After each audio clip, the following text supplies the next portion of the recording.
The rain had been falling since sunset, turning the highway into a ribbon of silver under flickering streetlights.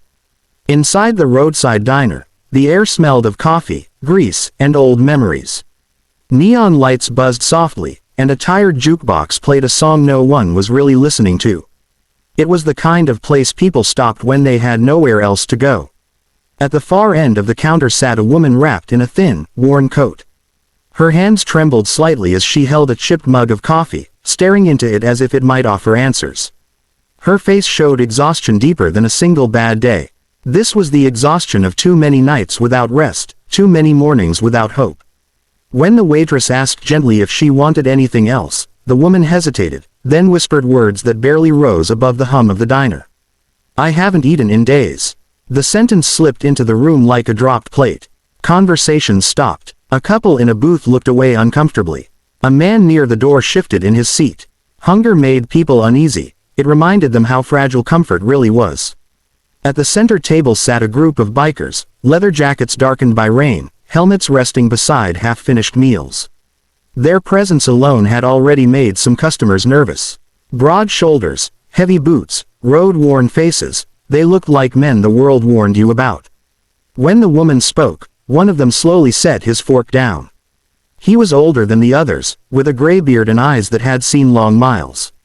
He didn't stare, he simply listened. The words settled with him, heavier than thunder outside.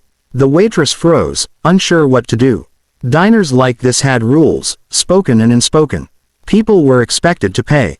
Sympathy didn't cover bills. She glanced toward the manager's office, then back at the woman. Before anyone could react, the older biker stood. The scrape of his chair echoed too loudly in the quiet room. A few customers stiffened, bracing for trouble that never came. He walked to the counter slowly, stopping a respectful distance from the woman. His voice was calm, steady, almost gentle. "What's your name?" he asked. She looked up, startled, fear flashing before uncertainty softened into honesty. "Emily," she said. He nodded, as if that settled something important. Then he turned to the waitress. "Bring her whatever she wants," he said. "Hot food. And keep the coffee coming." The waitress blinked, then nodded, relief washing over her face. Orders were called out. Plates began to sizzle on the grill. The tension eased, replaced by something warmer, something unexpected. Emily's eyes filled with tears she tried to hide. She hadn't asked for pity. She hadn't expected kindness. Not from strangers, and certainly not from men the world told her to fear. The biker returned to his table, but the room had already changed. The jukebox seemed softer. The rain outside sounded less harsh. As the first plate was set in front of her, steam rising like a promise, Emily realized this night would not end the way she thought it would. And everyone watching understood they were witnessing something rare, a moment where compassion arrived on two wheels and chose to stop.